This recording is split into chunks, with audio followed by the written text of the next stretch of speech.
Selamat malam para pendengar setia di seluruh Indonesia di Dongeng Aki Rukman. Selamat mendengarkan dan tetap merdeka. Assalamualaikum warahmatullahi wabarakatuh. Bismillahirrahmanirrahim. Innallaha yuhibbun tuhibbul zaman. Bapak Ibu dan kawan-kawan sekalian, kemarin banyak yang komentar tentang anekdot puasa di tempo dulu. Yang Aki alami adalah tahun 1950-an. Dan perilaku itu jauh sebelum Aki lahir sudah melembaga di masyarakat Jawa Barat. Tentu saja ada perbedaan antara Bandung Raya dengan Wewengkon. Wewengkon itu daerah ya. Indramayu, Kang Herman. Oh di sini juga hampir sama Ki, cuman beda istilah dan lain sebagainya. Terutama di makanan-makanan pasti berbeda. Nah kalau sekarang Aki akan mendongeng khusus tentang cerita karangan. Jadi ini bukan pengalaman, bukan asli. Tapi dongeng ini dibuat untuk inspirasi. Khususnya kepada kawan-kawan kita yang masih bertugas di lapangan. Bahwa penyuluhan itu, bahwa KIE itu adalah enteng nimbanga. Enteng nimbanga itu bahasa Sunda. Kalau bahasa Indonesianya adalah gampang-gampang susah. Begini ceritanya. Kisah seorang profesor dengan supir. Namanya supirnya Mang Ardi. Itu karangan. Profesornya nggak usah disebut namanya. Jadi Mang Ardi ini 30 tahun dinas di pemerintahan itu menjadi supir profesor itu. Sejak mulai profesor juga belum jadi profesor, mungkin dari mulai sejak kepala jurusan atau menjadi rektor dan terakhir menjadi profesor, terus dibawa menjadi supirnya. Satu saat sebulan lagi Mang Ardi mau pensiun. Profesor itu ingat bertanya Mang Ardi, katanya Mang Ardi bulan depan mau pensiun ya. Betul Prof, katanya gitu. Oh iya ya, tidak terasa kita bersama-sama hampir 30 tahun. Nah ada pertanyaan dari saya, kata profesor itu. Kira-kira Mang Ardi ingin kado apa dari saya karena kita sudah bersama-sama selama 30 tahun.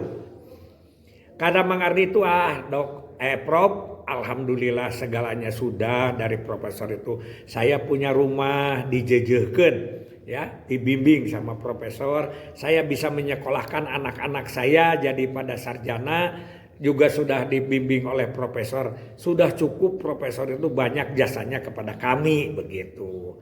Si profesor barangkali adalah yang ingin masih Mang Ardi penasaran, jangan sampai nanti sudah pensiun katanya. Mang Ardi itu malah handeul, menyesal handeul itu. Dalam bahasa Sundanya handeul. Mang Ardi berpikir, ditanya, enggak Prof, yang benar. Apa katanya?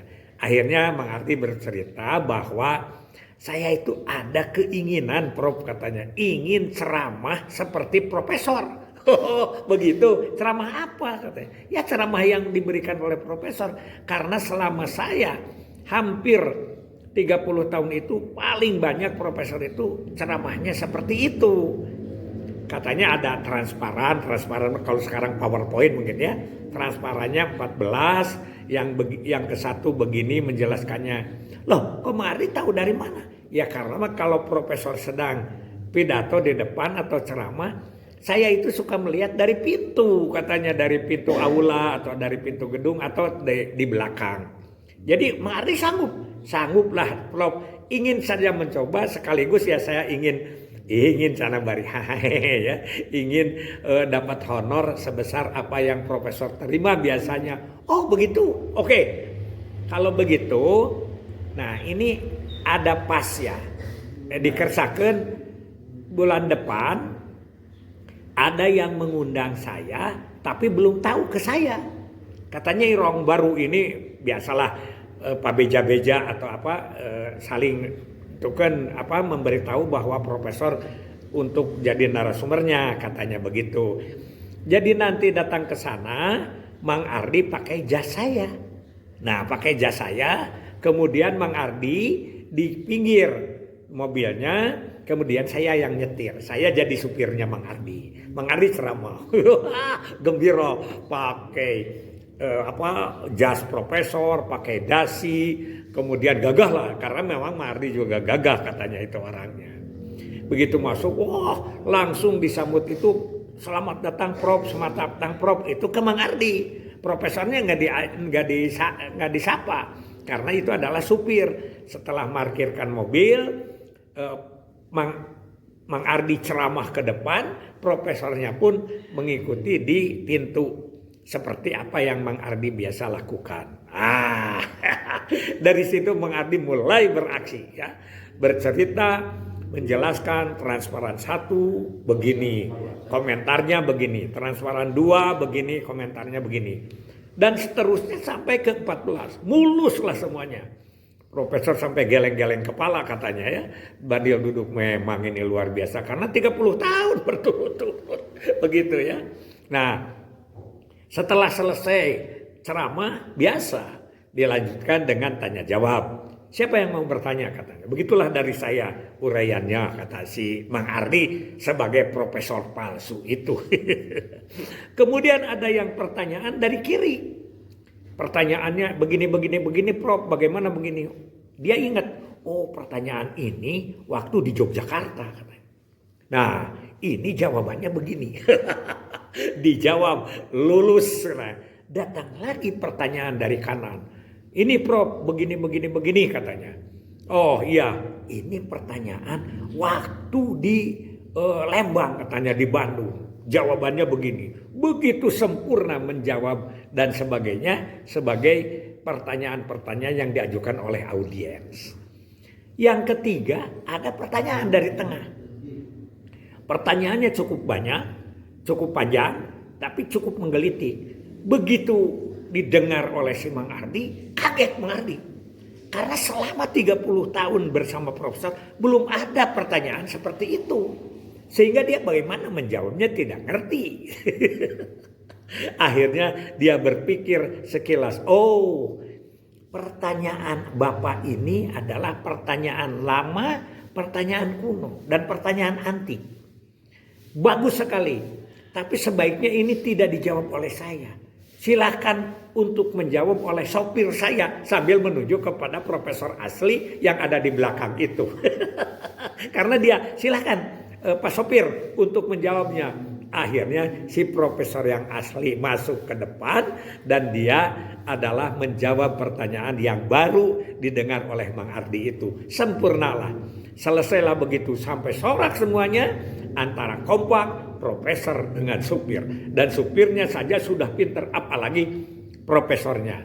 Begitu nanda tangan itu melihat ke tanda tangan aja Mang Ardi dibisikin. Tanda tangan honor begitu gede dan apa perlu dipotong oleh profesor karena jawaban yang paling sulit. Seharusnya begitu, tapi saya hadiahkan aja untuk Mang Ardi semuanya honornya untuk dengan termasuk yang dijawab oleh saya. Demikianlah kata-kata KIE.